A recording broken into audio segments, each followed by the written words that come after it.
Welcome to winning life 2K. இந்த வீடியோல நம்ம என்ன பார்க்க போறோம்னா 10th ஸ்டாண்டர்ட் ஹிஸ்டரியில லெசன் 5 பார்க்கலாம். பாருங்க, 19ஆம் நூற்றாண்டின் சமூக சமய சீர்திருத்த இயக்கங்கள். இதுல என்ன சொல்லியிருக்காங்கன்னா, எழுத்தர்களை உருவாக்கணும் அந்த நோக்கில ஆங்கில கல்வி கொண்டுட்டு வராங்க. அப்ப ஆங்கில கல்வி பயின்ற நடுத்தர வர்க்கம் உருவாகுது. அது எண்ணிக்கையில சிறிதா இருந்தாலும் அரசியல் சீர்திருத்த இயக்கத்துல தலைமை வகிச்சது. அது பாத்தீங்கன்னா, இந்த ஆங்கில கல்வி பயின்ற நடுத்தர வர்க்கம் மேற்கத்திய கருத்துக்களின் சிந்தனைகள்ல தாக்கம் பெறாங்க. அப்புறம் பாருங்க, இந்த இந்திய சீர்திருத்தவாதிகள் பழைய கருத்து பழக்க வழக்கத்தை விமர்சிக்க தயங்கினாலும் அதுக்கு பதிலா இந்திய பண்பாட்டிற்கும் மேலை நாட்டிற்கும் பண்பாட்டிற்கும் இணக்கத்தை ஏற்படுத்த முயற்சி செய்யறாங்க. இவங்களோட கருத்துக்கள் பாத்தீங்கன்னா, இந்த கருத்துக்களும் செயல்பாடுகளும் பாத்தீங்கன்னா, உடன்கட்டை ஏறுதல், அப்புறம் சதி, பெண் சிசு கொலை, குழந்தை திருமணம், இதெல்லாம் பாருங்க, இந்த மாதிரி கண்மூடித்தனமான மத பழக்கங்கள்லாம் இருக்கு இல்லைங்களா, அதுவும் மத நம்பிக்கைகள் மற்றும் சமூக தீமைகளை கட்டுப்படுத்துறதுக்கு இவங்களோட கருத்துக்களும் செயல்பாடுகளும் உதவியாச்சு. அடுத்தது பாருங்க, 19ஆம் நூற்றாண்டு சமயம் சார்ந்த சீர்திருத்த இயக்கங்கள் எத்தனை வகை அப்படின்னு பாத்தீங்கன்னா 2 வகைகள் இருக்கு. என்னென்ன அப்படின்னா, சீர்திருத்த இயக்கங்கள், மீட்டெடுப்பு இயக்கங்கள். சீர்திருத்த இயக்கங்கள்னா பிரம்ம சமாஜம், பிரார்த்தன சமாஜம், அலிகார் இயக்கம். பிரம்மனை பிரார்த்தனை பண்ணா நம்ம கிட்ட இருக்கிற கெட்டதெல்லாம் அழிஞ்சு போயிடும். பிரம்ம, பிரார்த்தனை, அலிகார் இயக்கம். மீட்டெடுப்பு இயக்கம்னா ஆரிய சமாஜம், ராமகிருஷ்ண மிஷன், தியோபந்த் இயக்கம். ஆர்யா ராமனாவும் கிருஷ்ணனாவும் ஒரு படத்துல நடிச்சு அது தியேட்டர்ல வந்திருக்கு அப்படின்னு ஞாபகம் வச்சுக்கலாம். ஆரிய சமாஜம், ராமகிருஷ்ண மிஷன், தியோபந்த் இயக்கம். ஒடுக்குமுறை பாங்குடைய சமூகம் அது இருக்கு இல்லைங்களா, அத எதிர்க்கும் முயற்சி செஞ்சவங்க சில பேர் இருக்காங்க. அது யாருன்னு பார்க்கலாம். புனேல ஜோதிபா பூலே, கேரளால நாராயணகுரு ஐயங்காளி, தமிழகத்துல ராமலிங்க அடிகள், அயோத்திதாசர். வங்காளத்தில் தொடக்க கால சீர்திருத்த இயக்கங்கள் பாத்தீங்கன்னா, ஃபர்ஸ்ட் நம்ம பிரம்ம சமாஜம் பாக்குறோம். இதுல ஃபர்ஸ்ட் ராஜாராம் மோகன் ராயை பத்தி பார்க்கலாம். அவரோட காலம் 1772 இருந்து 1833 வரைக்கும். இவரோட எதனால கவர்றாருன்னு பாத்தீங்கன்னா, மேலை நாட்டு கருத்துக்கள் தான் இவரு கவர்ந்திருக்காரு. இவரோட சிறப்பு என்னன்னா, சீர்திருத்த பணிகளை முன்னெடுத்த தொடக்க கால சீர்திருத்தவாதிகள்ல ஒருவரா இவர் இருக்காரு. தாய்மொழி வங்காள மொழி, புலமை பெற்றது சமஸ்கிருதம், அரேபி, பாரசீகம், ஆங்கிலம். சமஸ்கிருதம், அரேபி, பாரசீகம், ஆங்கிலம். இவர் எதிர்த்தது பாத்தீங்கன்னா, பொருளற்ற சமய சடங்குகள்லாம் இருக்குல்ல, அது எந்த ஒரு பொருளும் இல்லாம இருக்கிற சமய சடங்குகளையும், கேடுகளை விளைவிக்கும் சமூக மரபு, இது ரெண்டையுமே எதிர்க்கிறாரு. இது ஃபர்ஸ்ட் ஸ்டார்டிங்ல சொல்லியிருப்பாரு, அதனால இதை ஃபர்ஸ்ட்னு போட்டிருக்கேன். அடுத்தது இவர் விரும்பியது அப்படின்னு பாத்தீங்கன்னா, கடந்த காலத்துடனான தொடர்பை பாதுகாக்கிறதுக்கு இவர் விரும்பி இருக்காரு. கடந்த காலத்துடனான தொடர்பை பாதுகாக்க இவர் ரொம்ப விரும்பி இருக்காரு. இவர் எதனால தாக்கம் பட்டிருக்காரு அப்படின்னு பாத்தீங்கன்னா, சமய தத்துவ சமூக பார்வையில அந்த கருத்துக்கள் பாத்தீங்கன்னா, ஒரு கடவுள் கோட்பாடு, உருவ வழிபாடு எதிர்ப்பு. ஒரே கடவுள் தான், ஆனா அதுவும் உருவ வழிபாடு இல்லாத ஒரு கடவுள் தான் அப்படிங்கிற விஷயத்துல இவர் தாக்கம் அடைஞ்சிருக்காரு. அடுத்தது பாத்தீங்கன்னா, கொடுத்த விளக்கம், எதுக்கு ஒரு விளக்கம் கொடுத்திருக்காரு என்னன்னா, உபநிடதங்கள், இந்துக்களின் மறைநூல்கள் அனைத்தும் ஒரு கடவுள். உபநிடதங்களும் இந்துக்களோட மறைநூல்கள் இருக்கு இல்லைங்களா, அதுவும் எல்லாம் அனைத்தும் ஒரு கடவுள் கோட்பாட்டை அல்லது ஒரு கடவுளை வணங்குவதை உபதேசிப்பதாக அவர் விளக்கம் கொடுத்திருக்காங்க. அடுத்தது பாத்தீங்கன்னா, சிற்றேடுகள் எழுதியிருக்காரு. எதை குறித்து எழுதியிருக்காங்க அப்படின்னு பாத்தீங்கன்னா, உடன்கட்டை ஏறுதல், சதி, குழந்தை திருமணம், பலதார மணம், இந்த 3ஐயும் வச்சு மரபு சார்ந்த சமூக கொடுமைகளை வச்சு இவர் சிற்றேடுகள் எழுதியிருக்காரு. அடுத்தது விண்ணப்பம். என்ன விண்ணப்பம்னா, இதற்கு எதிராக சட்டங்கள் இயற்றும்படி ஆங்கில அரசாங்கத்திற்கு விண்ணப்பிச்சிருக்காரு. வேண்டுகோள் என்ன வேண்டுகிறான்னா, மக்களை பகுத்தறிவோடும் பரிவோடும் மனித பண்போடும் இருங்க அப்படின்ட்டு வேண்டுகிறாரு. மக்களை பகுத்தறிவோடும் பரிவோடும் மனித பண்போடும் இருக்கணும் அப்படின்னு சொல்றாரு. இவரோட பங்கு பாத்தீங்கன்னா, 1829 தலைமை ஆளுநர் வில்லியம் பென்டிக் இருக்காரு இல்லைங்களா, அவர் சதி எனும் உடன்கட்டை ஏறும் பழக்கத்தை ஒழிக்கிறதுக்கு சட்டம் இயற்றினாரு. அதுக்கு இவர் ரொம்ப பங்கு ஆற்றிருக்காரு. கண்டனம், எதுக்கு கண்டனம் கொடுத்திருக்காருன்னா, பெண்ணடிமைத்தனத்தை கண்டனம் செய்யறாரு. எதிர்த்தது ஃபர்ஸ்ட் நம்ம எதிர்த்தது ஒண்ணு பார்த்தோம் இல்லைங்களா, இது 2வது. ஆண்கள் பெண்களை கீழானவர்களாக நடத்தும் அன்றைய கால நடைமுறையை அவர் எதிர்க்கிறாங்க. வலுவாக முன்வைத்தது எதுனா, பெண்களுக்கு கல்வி வழங்கப்படணும் அப்படிங்கிறது வலுவா முன்வைக்கிறாரு. முழுமையாக ஆதரித்தது எது அப்படின்னு பாத்தீங்கன்னா, பள்ளி கல்லூரியில ஆங்கில கல்வி மற்றும் வேலைநாட்டு அறிவியலும் அறிமுகம் செய்யணும் அப்படின்ட்டு முழுமையா ஆதரிக்கிறாரு. இவர் வந்து ஒரு கோவில் கட்டியிருக்காரு. கோவில் பாத்தீங்கன்னா 1828 பிரம்ம சமாஜத்தை நிறுவி ஆகஸ்ட் 20 கல்கத்தாவுல வந்து ஒரு கோவில் கட்டியிருக்காரு. இங்க வந்து எந்த ஒரு உருவ சிலையும் கிடையாது. எந்த மதத்தை ஏளனமாவோ அவமானமாகவோ பேசக்கூடாது அல்லது மறைமுகமாவோ எதுவும் குறிப்பிடக்கூடாது அப்படின்னு எழுதி வச்சிருக்காரு. அடுத்தது பிரம்ம சமாஜம் பாத்தீங்கன்னா உருவ வழிபாட்டை தவிர்க்கிறாங்க. எதிர்த்தது பாத்தீங்கன்னா பொருளற்ற சமய சடங்குகளையும் சம்பிரதாயங்களையும் வந்து தவிர்க்கிறாங்க. செயல்பட்டது எதுக்காகனா கருத்துக்கள் வந்து பிரம்ம சமாஜம் வந்து கற்றறிந்த மேதைகள் கல்வியறிவு பெற்றவர்கள் அளவுல மட்டும்தான் இருந்துச்சு. மத்தவங்க கிட்ட கொண்டு போய் சேரல. அடுத்தது தோல்வி அடைஞ்சது கீழ்த்தட்டு மக்களை வந்து தன்பால் ஈர்ப்பதில் அவங்க தோல்வி அடைஞ்சாங்க. போற்றுதல் எதை வந்து போற்றுறாங்கன்னா நவீன வங்காள பண்பாட்டு மற்றும் நடுத்தர வர்க்கத்தின் மீதான தர்க்கம் இது எல்லாத்தையுமே போற்றுதலா இருந்துச்சு. நவீன வங்காள பண்பாட்டு மற்றும் நடுத்தர வர்க்கத்தின் மீதான தாக்கம் இது எல்லாமே போற்றுதலுக்கா இருந்தது. இவரோட இறப்பு 1833 இவர் இறந்துறாரு.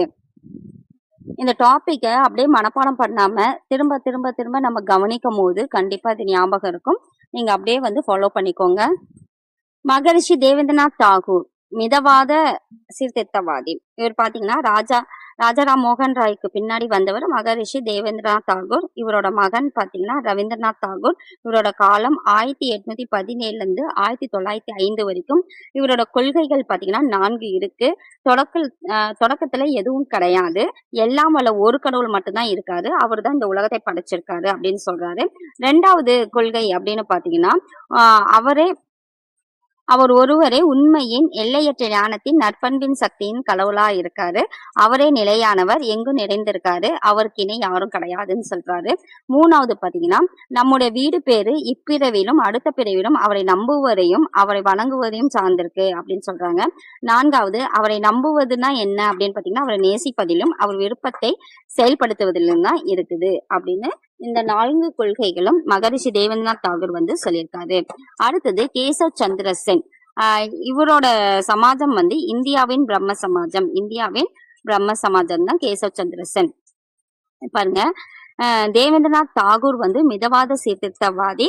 இவருடன் வந்து பணி செஞ்சவங்க நிறைய பேர் இளைஞர்கள் இருக்காங்க. அவங்க வந்து விரைவான மாற்றத்தை விரும்புறாங்க. இவரோட காலம் 1838 1884 வரைக்கும். சபையின் இணைஞ்சது எப்பன்னா 1857 வந்து இணைஞ்சிருக்காரு. உறுப்பினர்களிடையே பிளவு ஏற்பட்ட காலம் 1866 வந்து பிளவு ஏற்படுது. புதிய அமைப்பை வந்து உருவாக்குறாரு. இந்திய பிரம்ம சமாஜத்தை உருவாக்குறாரு. தேவநாத் தாகூரோட அமைப்பு வந்து ஆதி பிரம்ம சமாஜம் கண்டனம் செஞ்சது குழந்தை திருமணத்தை கண்டனம் செஞ்சிருக்கு. ஆனா அதுக்கு மாறான செயலை வந்து யார் செய்யறாங்க அப்படின்னா கேசவ் சந்திர சென் வந்து செய்யறாரு. என்னன்னா தன்னோட 14 வயது மகளை வந்து இந்திய இளவரசர் ஒருவருக்கு திருமணம் செஞ்சு கொடுக்குறாங்க. அதனால அந்த சமாஜத்துல வந்து பிரச்சனை ஏற்படுது. அப்புறம் பிறகு பாத்தீங்கன்னா குழந்தை திருமணத்தை எதிர்த்தோர் அந்த குழந்தை திருமணத்தை எதிர்க்கிறாங்களே அவங்க பிரம்ம சமாஜத்துல இருந்து விலகி, அதாவது இந்திய பிரம்ம சமாஜத்திலிருந்து விலகி அங்க சாதாரண சமாஜம் வந்து நிறுவுறாங்க. இதுதான் பிரம்ம சமாஜத்தை பத்தி பார்த்தோம். இப்ப பாத்தீங்கன்னா ஈஸ்வர சந்திர வித்யாசாகர். அடுத்தது பார்த்தது ஈஸ்வர சந்திர வித்யாசாகர். இவரோட மாநிலம் வங்காளம் தான். இவரோட காலம் பாத்தீங்கன்னா 1820 1891 வரைக்கும். ராய் பாத்தீங்கன்னா சமூகத்தை திருத்துவதற்கு மேலை நாட்டு பகுத்தறிவு சிந்தனைகளை துணையை நாடினாரு. அதாவது ராஜாராம் மோகன் ராய் வந்து சமூகத்தை திருத்தணும், அதுக்கு வந்து மேலை நாட்டு பகுத்தறிவு சிந்தனைகளை வந்து துணையா நாடினாங்க. ஆனா ஈஸ்வர சந்திர வித்யாசாகர் பாத்தீங்கன்னா இந்து மறைநூல்களே முற்போக்கானது அப்படின்னு வாதிடுறாரு. மறைநூலிலிருந்து சான்று வந்து என்னென்ன கொடுத்திருக்காருன்னு பாத்தீங்கன்னா விதவைகளை எரிப்பதும் விதவை மறுமணத்தை தடை செய்வதும் ஏற்றுக்கொள்ளப்படல அப்படின்னு சொல்றாங்க. மறைநூல்ல வந்து என்ன சொல்லியிருக்காங்க, விதவைகளை எரிப்பதும் விதவை மறுமணத்தை தடை செய்வதும் ஏற்றுக்கொள்ளல அப்படின்னு மறைநூல்கள் வந்து சான்று சொல்லியிருக்காரு. ஒரு சிறு நூல் எழுதியிருக்காரு. அது என்னன்னா, தனது கருத்துக்களை ஆதரவான வாதங்களை கொண்டு சிறு நூல் ஒண்ணு எழுதியிருக்காரு. இவரோட சிறப்பு என்னன்னா, இது ரொம்ப முக்கியம். இது வந்து கேள்விகள் கேட்டிருக்காங்க. நவீன வங்காள உரைநடையின் முன்னோடி யாரு அப்படின்னு பாத்தீங்கன்னா ஈஸ்வர சந்திர வித்யாசாகர். நவீன வங்காள உரைநடையின் முன்னோடி. அடுத்தது உதவிகள் பாத்தீங்கன்னா, பெண் கல்வியை மேம்படுத்துவதில் முக்கிய பங்காற்றிய அவர் வந்து பெண்களுக்கான பள்ளிகள் வந்து நிறுவப்பட வந்து பண்ணியிருக்காரு. பெண் கல்வியை மேம்படுத்துவதில் முக்கிய பங்காற்றியவர் பெண்களுக்கான பள்ளிகள் நிறுவப்பட வந்து உதவிகள் செஞ்சிருக்காரு. முழு வாழ்வையும் அர்ப்பணித்தது எதுக்குன்னா, இந்து சமூகத்தில் குழந்தை பருவத்திலே விதவிகளான சிறுமிகளின் வாழ்வை மேம்படுத்துவதற்கான தன்னோட வாழ்க்கை ஃபுல்லாவே, அதாவது இந்து சமூகத்துல குழந்தை பருவத்திலேயே விதவியாயிராங்க. குழந்தை திருமணமே தப்பு. ஆனா குழந்தை பருவத்திலே விதவிகளா ஆயிருக்காங்களே, அந்த சிறுமிகளின் வாழ்வை மேம்படுத்துவதற்காக தனது முழு வாழ்வையும் வந்து அர்ப்பணிச்சிருக்காரு.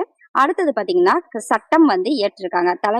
அவர் தலைமை ஏற்று இயக்கத்தின் விளைவா, அந்த இயக்கத்தின் விளைவா தலைமை ஏற்றிருக்காங்களே, அதன் விளைவா 1856 மறுமண சீர்திருத்த சட்டத்தை வந்து கொண்டுட்டு வராங்க.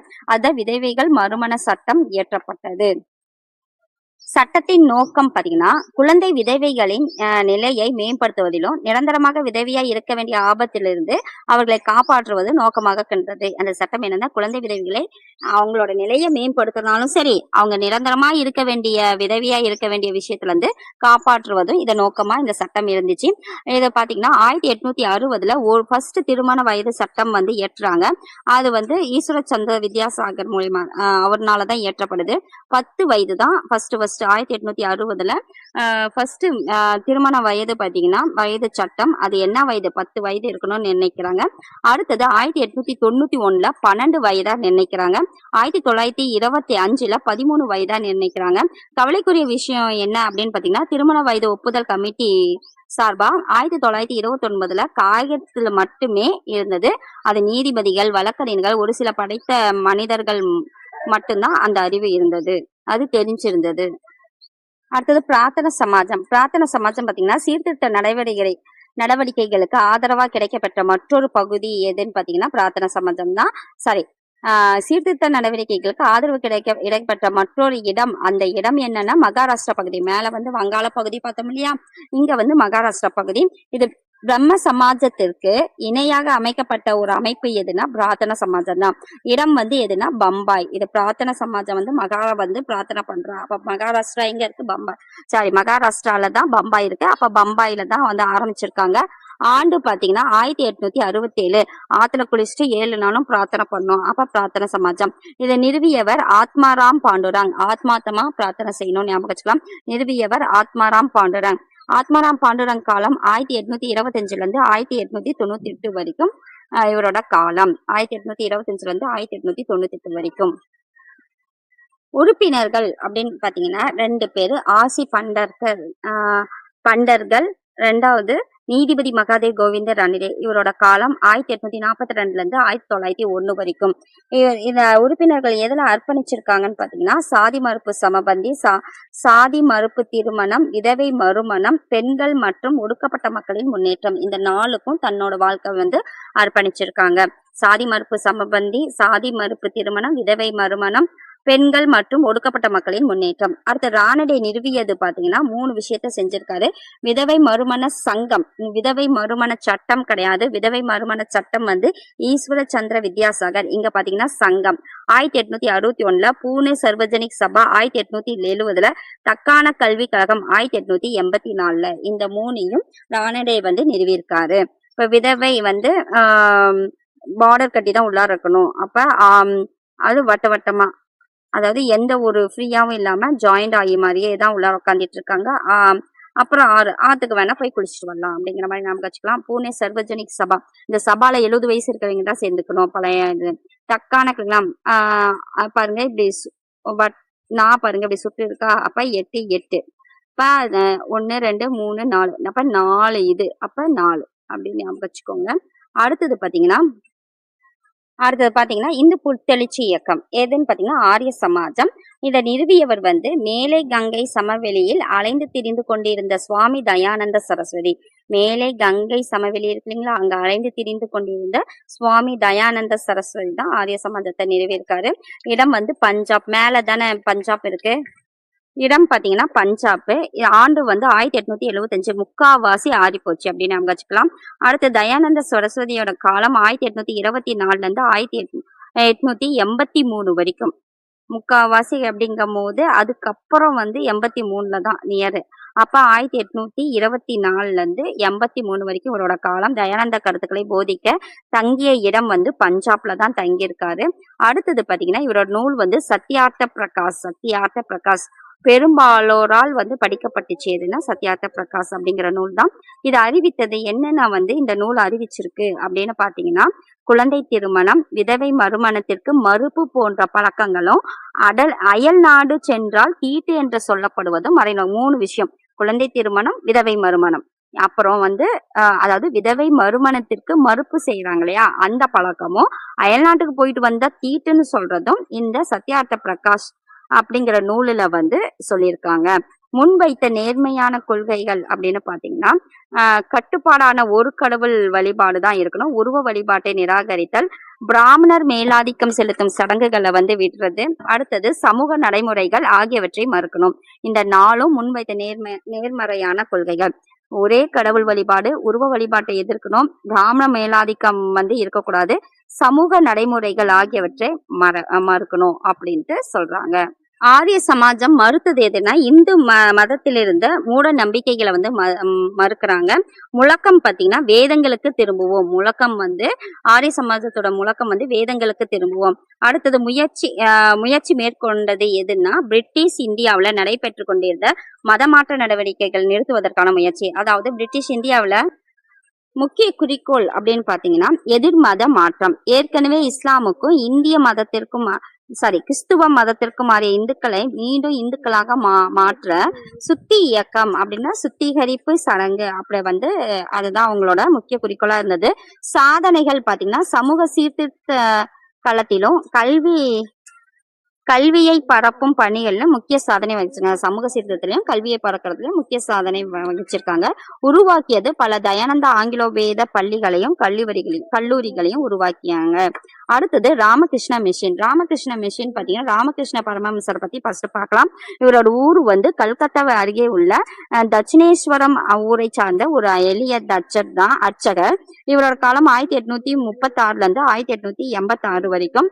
இவரோட முக்கியத்துவம் இது பாத்தீங்கன்னா பஜனை பாடல்களை மனமுருங்கி பாடுவதை போன்ற வழிமுறைகள் மூலமா பேரின்ப நிலையை அடைந்து அந்நிலையில் ஆன்மீக ரீதியாக கடவுளை ஒன்றிணைத்து இணைவதற்கு, அதாவது ஒண்ணு இல்ல, பஜனை மூலமா மன உருகி பாடுறதுனால கடவுளை அடைஞ்சிடலாம் அப்படின்றது முக்கியத்துவம் பண்ணி சொல்றாரு.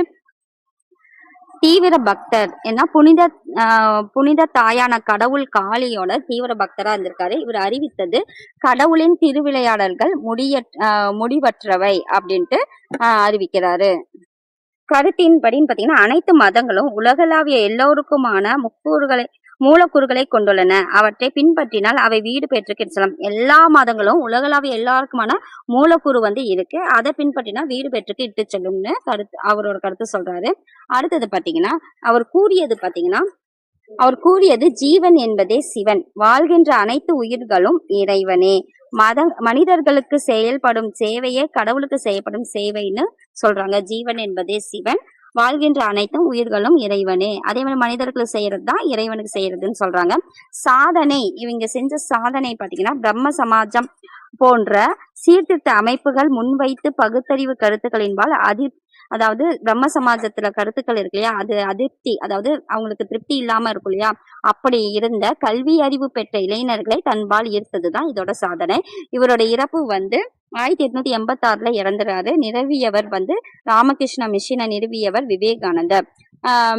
கட்டமைப்பு பாத்தீங்கன்னா கிறிஸ்துவ சமய பரப்பு நிறுவனங்களின் நிர்வாக கட்டமைப்பை பின்பற்றி, எதை கட்டமைச்சு பின்பற்றினா கிறிஸ்துவ சமய பரப்பு நிறுவனங்களின் நிர்வாக கட்டமைப்பை பின்பற்றி தான் இதை நிறுவறாங்க. இது பாத்தீங்கன்னா பணி பாத்தீங்கன்னா ராமகிருஷ்ண மிஷனோட பணி வந்து சமய செயல்பாடுகளோடும் மட்டும் தனது பணிகளை நிறுத்திக்கொள்ள, அதாவது சமய செயல்பாடு மட்டுமே அதோட பணியை வந்து நிறுத்திக்கல. எக்ஸ்ட்ரா பாத்தீங்கன்னா மக்களுக்கு கல்வி அறிவு வழங்குறது, மருத்துவ உதவி, இயற்கை சீற்றங்களின் போது நிவாரண பணிகளை வந்து மேற்கொண்டது. அடுத்தது சமூக பணிகளிலும் செயலூக்கத்துடன் ஈடுபட்டது. இது எல்லாமே இதோட பணிகளா இருக்கு. அடுத்தது சுவாமி விவேகானந்தரை பத்தி பார்க்கலாம். இவருடைய இயற்பெயர் நரேந்திர தத்தா. முதன்மை சீடன் சொல்லலாம். இவரோட காலம் 1863 இருந்து 1902 வரைக்கும். கவர்தல், இவர் வந்து எதை கவர்ந்திருக்காருன்னா படித்த இளைஞரான அவர் வந்து என்ன கவர்ந்திருக்காருன்னா படித்த இளைஞரான அவர் ராமகிருஷ்ணரின் கருத்துக்களால் கவரப்பட்டிருக்காரு. மனநிறைவு பெறல. எதுல பாத்தீங்கன்னா மரபு சார்ந்த தத்துவ நிலைப்பாடுகள்ல வந்து மனநிறைவு பெறல அவரு. அப்புறம் பரிந்துரை கோட்பாடு எதுனா நடைமுறை வேதாந்தமான மனித குலத்திற்கு தொண்டு செய்யறது தான். அதாவது மனித குலத்திற்கு தொண்டு செய்யுங்க அப்படிதான் அவரோட பரிந்துரை இருந்தது. கண்டனம் செய்தது எதுனா மதத்தோடு தொடர்புடையது என்னும் ஒரே காரணத்திற்காக அனைத்து நிறுவனங்களையும் பாதுகாக்கும் இந்த மதத்திற்கு, அதனால் இந்த நிறுவனத்தை வந்து நம்ம பாதுகாக்கணும் அப்படிங்கிற பாதுகாக்கும் மனப்பான்கினை வந்து கண்டனம் செய்தது. அடுத்தது பாத்தீங்கன்னா முக்கியத்துவம் அப்படின்னு பாத்தீங்கன்னா பண்பாட்டு தேசியத்திற்கு முக்கியத்துவம் கொடுக்கறாங்க. இந்திய சமூகத்திற்கு புத்துயிர் அளிக்க இந்திய இளைஞர்களுக்கு அறைகூவல் விடுக்கிறாரு. சிந்தனைகள் அப்படின்னு பாத்தீங்கன்னா பொருள் உற்பத்தியில மேலை நாட்டு செய்திருந்த சாதனைகளை கண்டு தாழ்வு மனப்பான்மை கொண்டிருந்த இந்தியர்களுக்கு தன்னம்பிக்கை விதமா அவரோட சிந்தைகள் இருந்தது. உலக சமய மாநாடு எப்ப நடந்ததுன்னா 1893 சிகாகோவுல சொற்பொழிவு ஆற்றிருக்காரு. இந்து சமயம் பற்றியும் பக்தி மார்க்க தத்துவம் குறித்தும் அவர் வந்து புகழ் பெற்ற அந்த சொற்பொழிவு தான் அவருக்கு வந்து புகழ் கிடைச்சது. அடுத்தது பாத்தீங்கன்னா கட்டாய அனுமதிப்பு அப்படின்னு பாத்தீங்கன்னா இந்து சமய சடங்குகளில் கலந்து கொள்ள கூடாதென ஒதுக்கி வைக்கப்பட்ட இந்த ஒடுக்கப்பட்ட மக்களும் அது போன்ற சடங்குகளில் கலந்து கொள்ளணும் அப்படின்ட்டு அவர் கட்டாயமா சொல்றாரு. அவரோட கருத்துக்கள் பாத்தீங்கன்னா மேற்கத்திய கல்வி வங்காள இளைஞர்களிடையே அரசியல் மாற்றங்களுக்கு நாட்டத்தை மேற்கத்திய கல்விதான் வங்காள இளைஞர்களே அவங்க அரசியல் மாற்றங்கள் நாட்டத்தை வந்து ஏற்படுத்தியது. ஊக்கம் பாத்தீங்கன்னா வங்க பிரிவினையை தொடர்ந்து சுதேசி இயக்கத்தின் போது இளைஞர்களின் பலர் விவேகானந்தரால் ஊக்கம் பெற்றாங்க. வங்க பிரிவினைக்கு அப்புறம் சுதேசி இயக்கம் வந்தது இல்லையா, அதுல வந்து இளைஞர்கள் விவேகானந்தர் கருத்துக்களால் ஊக்கம் பெற்று அதுல ஜாயின் பண்ணாங்க.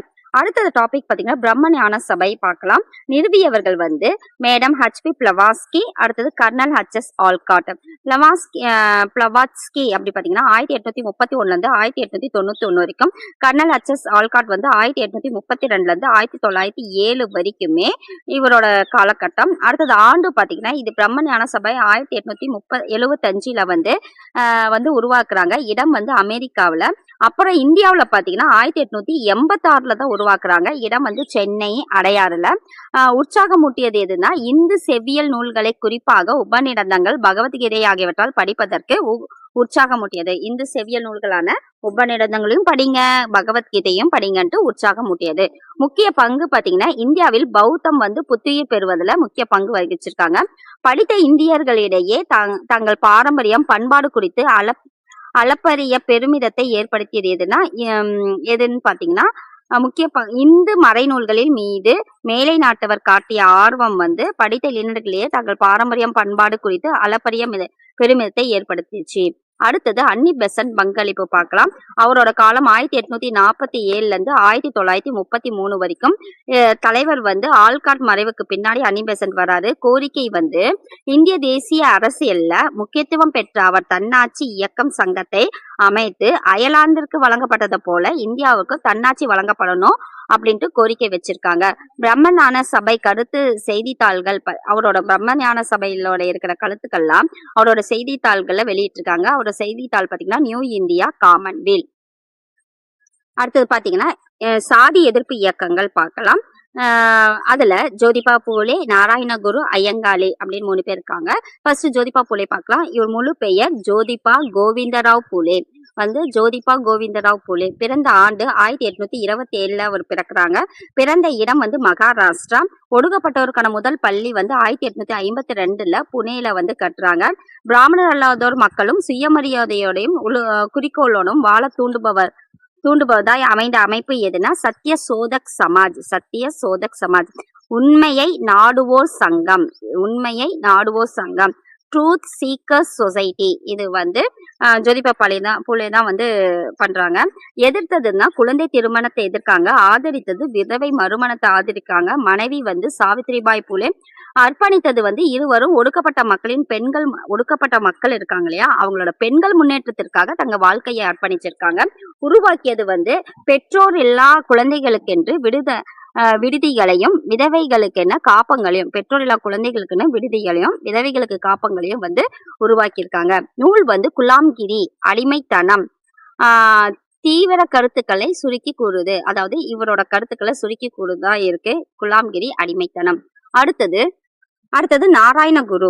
அவரோட காலம் 1854 இருந்து 1928 வரைக்கும். 1854 இருந்து 1928 வரைக்கும். பெற்றோர் வந்து கேரளாவில் ஏழை பெற்றோருக்கு மகனா பிறக்கிறாங்க. அறிந்த மொழிகள் வந்து மலையாளம், சமஸ்கிருதம், தமிழ். நாராயணகுரு வந்து மலையாளம், சமஸ்கிருதம், தமிழ் மூணையும் தெரியுது அவருக்கு. வாழ்வை அர்ப்பணித்தது வந்து பயங்கரமான சாதி கொடுமை, ஒடுக்கப்பட்ட மக்களின் துயரங்களை வந்து அதுக்காகவே வந்து தன்னோட வாழ்க்கை வந்து அர்ப்பணிச்சிருக்காங்க. அமைப்பு வந்து ஸ்ரீ நாராயண தர்ம பரிபாலன யோகம் அப்படிங்கிற அமைப்பை வந்து உருவாக்கியிருக்காங்க. கோவில் கட்டிய இடம் வந்து அருவிபுரம் அப்படிங்கிற ஊர்ல வந்து கட்டியிருக்காங்க. முன்னெடுத்து சென்ற சிந்தனையாளர்களும் எழுத்தாளர்களும் பாத்தீங்கன்னா குமாரன் ஆசான், டாக்டர் பால்பு அப்படிங்கிறவர் இவரோட கருத்துக்களை முன்னெடுத்து சென்றாங்க. அடுத்தது ஐயங்காளை பத்தி பார்க்கலாம். பிறப்பு 1863 பிறக்குறாங்க. இடம் வந்து திருவனந்தபுரத்தில் உள்ள வெங்கனூர் அப்படிங்கிற ஊர்ல வந்து பிறக்குறாங்க. இது வந்து திருவிதாங்கூர் அரசரோட ஆட்சி பகுதியா இருக்கு. தலைவராக மாற காரணம் வந்து அவர் சந்தித்த சாதிய பாகுபாடு அவரை சாதி எதிர்ப்பு இயக்கத்தின் தலைவரா மாற்றிச்சு. போராடியது அவர் பொது இடங்களுக்கு செல்லுதல், பள்ளிகளில் கல்வி கற்க இடம்பெறுதல். பொது இடங்களுக்கும் போகணும், ஸ்கூல்ல வந்து கல்வி கற்கணும் அப்படிங்கிற அடிப்படை உரிமைக்காக போராடினாரு. ஊக்கம் பெற்றது ஸ்ரீ நாராயணகுருவால் ஊக்கம் பெற்றவங்க யாருன்னா ஐயங்காளி. அமைப்பு வந்து சாது ஜன பரிபாலன சங்கம். 1907 ஏழை மக்கள் பாதுகாப்பு சங்கம் association for the protection of the poor அப்படிங்கிற அமைப்பை வந்து உருவாக்கியிருக்காங்க. இது வந்து இஸ்லாமிய சீர்திருத்தங்கள் பார்க்கலாம். இது பெரும் புரட்சி பார்த்தீங்கன்னா 1857 நடக்குது. இந்து முஸ்லிம்கள் வந்து மேற்கத்திய பண்பாட்டை சந்தேக கண்ணோட பார்த்தாங்க. பெரும் புரட்சி வந்து 1857. அதுக்கப்புறம் இந்து முஸ்லிம்கள் வந்து மேற்கத்திய பண்பாட்டை சந்தேக கண்ணோட பாக்குறாங்க. அஞ்சியது பாத்தீங்கன்னா மேற்கத்திய கல்வி, பண்பாடு, மேற்கத்திய சிந்தனைகள் ஆகியவற்றை தங்கள் மதத்திற்கு ஆபத்தா அமையும் அப்படிங்கிறது அஞ்சினாங்க. அடுத்தது ஒரு சிறிய பிரிவினர் வந்து மேற்கத்திய கல்வியை பயில முன்வந்தாங்க. சிறு பிரிவினர் தான் மேற்கத்திய கல்வியை பயில வந்து முன்வந்தாங்க. மத்தவங்களாம் வந்து பயந்தாங்க. சர் சையது அகமது கானை பத்தி பார்க்கலாம். பிறப்பு வந்து டெல்லியில உயர்குடி முஸ்லிம் குடும்பத்துல பிறக்கிறாங்க. கருதியது படிப்பறிவின்மையே குறிப்பாக, அதாவது என்ன நினைக்கிறாங்கன்னா படிப்பறிவு இல்லாம இருக்காங்க இல்லையா, அதுதான் குறிப்பா நவீன கல்வி அறிவு இல்லாம இருக்கிறது தான் இஸ்லாமியர்களுக்கும் பெரு தீங்கு விளைவித்து அவர்களை கீழ்நிலையை வைக்கும் அப்படின்னு கருதுறாரு. அதாவது படிப்பறிவின்மையா இருக்கிறது தான். அதே மாதிரி நவீன கல்வி அறிவின்மை இருக்கு இல்லைங்களா, நவீன கல்வி அறிவு இல்லாததும் இஸ்லாமியருக்கு தீங்கு விளைவிக்கும் அப்படின்னு நினைக்கிறாங்க. அடுத்தது வலியுறுத்தியது எதுனா மேலை நாட்டு அறிவியலும் அரசு பணிகளையும் ஏத்துக்கோங்க. மேலை நாட்டு அறிவியலும் அரசியலும் அப்படின்னு பாத்தீங்கன்னா மேலை நாட்டு அறிவியலும் அரசு பணிகளையும் ஏத்துக்கோங்க அப்படின்னு இஸ்லாமியர்களை வந்து வற்புறுத்துறாரு.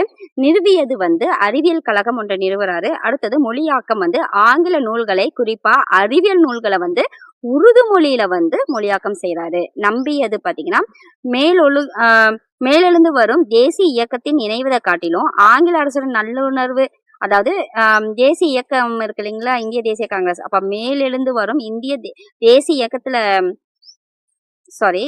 தேசிய காங்கிரஸ்ன்னு இல்ல, மேலெழுந்து வரும் தேசிய இயக்கத்துல இணைவதை காட்டிலும் ஆங்கில அரசுடன் நல்லுறவு, அவங்க கூட நல்ல ஃப்ரெண்டா இருந்துட்டா அவங்க இஸ்லாமிய நலன் வந்து மேம்படும் அப்படின்ட்டு அவர் நம்புறாரு. அடுத்தது அறிவுரை பாத்தீங்கன்னா அவர் இஸ்லாமியருக்கு ஆங்கில கல்வியை பயிலும்படியும் அதில் கவனம் செலுத்தும்படியும் அறிவுரை வந்து கூறுறாரு. அடுத்தது பாத்தீங்கன்னா அலிகார் இயக்கம். சர் சையத் அகமது கான் நிறுவிய அலிகார் இயக்கத்தை பத்தி பார்க்கலாம். நிறுவியர் வந்து சர் சையத் அகமது கான். ஆண்டு 1875. இடம் வந்து அலிகார் நகர்ல தான் வந்து அந்த இடத்துல தான் உருவாக்குறாங்க. நிறுவிய கல்லூரி வந்து அலிகார் முகமதிய ஆங்கிலோ ஓரியண்டல் காலேஜ் தான் வந்து பண்றாங்க. Aligarh Mohammedan Anglo oriental college பண்றாங்க. அது வந்து அலிகார் இயக்கம் எனப்பட்ட அவரது இயக்கம் இக்கல்லூரியை மையப்படுத்தி தான் வந்தது. அடுத்தது பாத்தீங்கன்னா இந்திய முஸ்லிம்களின் கல்வி வரலாற்றுல இக்கல்லூரி வந்து ஒரு மைல்கல்லா இருந்தது.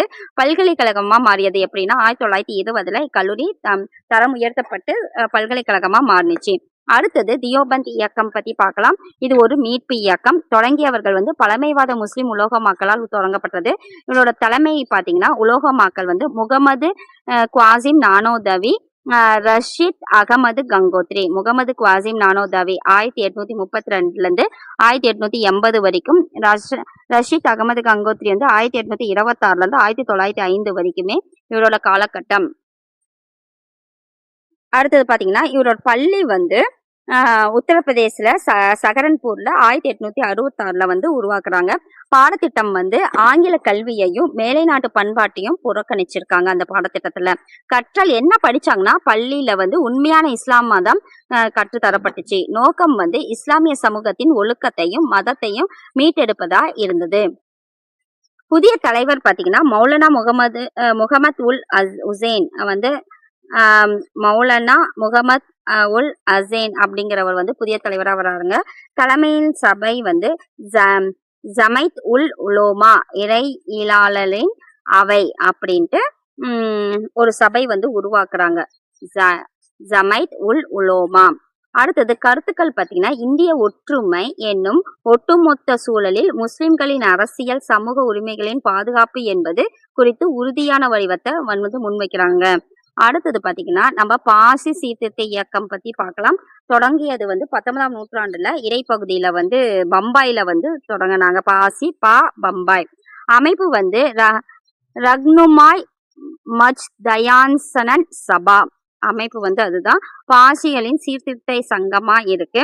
ஏற்படுத்தியவர் வந்து பர்துஞ்சி நவ்ரோஜி 1851 காலகட்டத்துல ஏற்படுத்துறாங்க. தாரக மந்திரம் வந்து ராஷ்ட் கோஃப்தார் அப்படிங்கிற உண்மை விளம்பியில உண்மை விரும்பி அப்படிங்கிறது.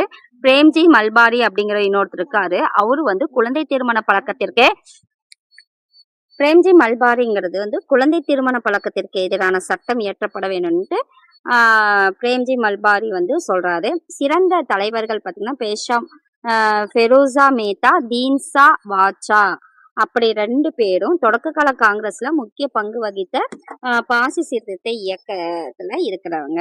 அடுத்தது பாத்தீங்கன்னா சீக்கிய சீர்திருத்த இயக்கம் பார்க்கலாம்.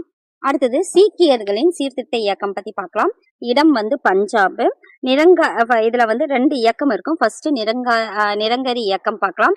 நிறுவியவர் பாபா தயாள்தாஸ். அடுத்தது நிரங்கரி அப்படின்னா உருவமற்ற இறைவனை வழிபட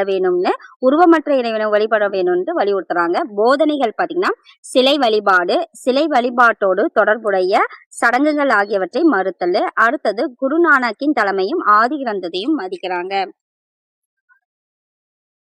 சிலை வழிபாடு இருக்கக்கூடாது, சிலை வழிபாடு தொடர்புடைய சடங்குகளையும் இருக்கக்கூடாது. அதே மாதிரி குருநானக் தலைமையும் ஆதி கிரந்தத்தையும் மதிக்கிறாங்க.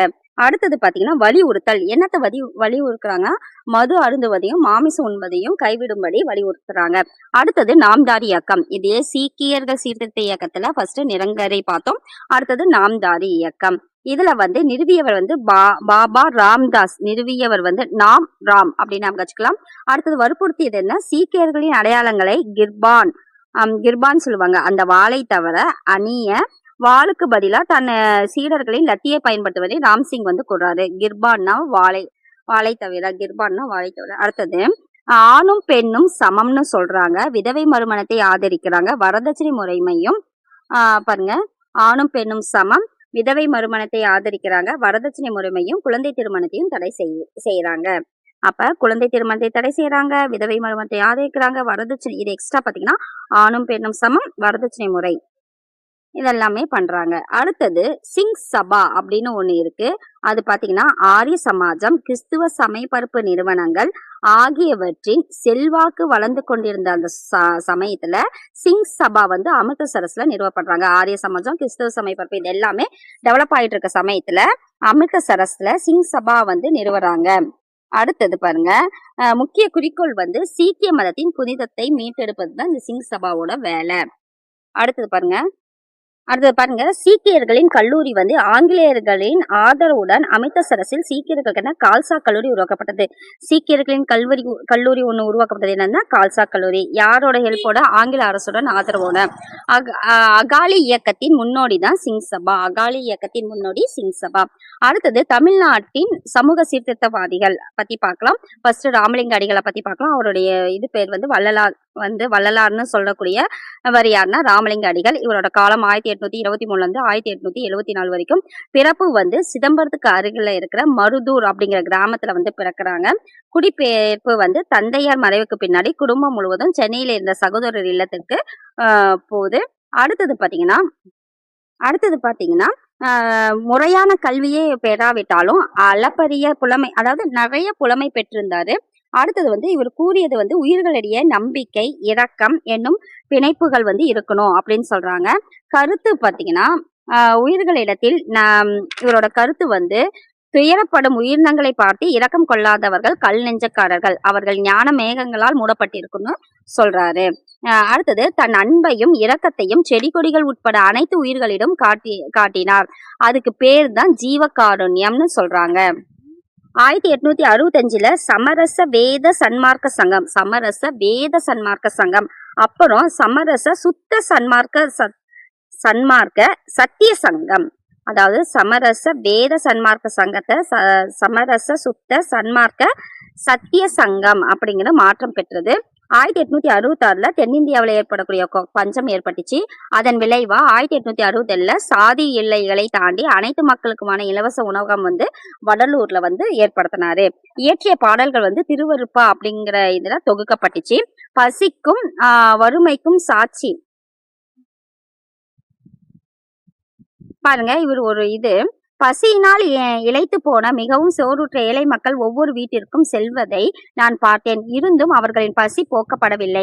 என் இதயம் கடுமையாக வேதனைப்படுகிறது. கடுமையான நோயினால் வேதனைப்படுபவர்களை எனக்கு முன்பாக பார்க்கிறேன்.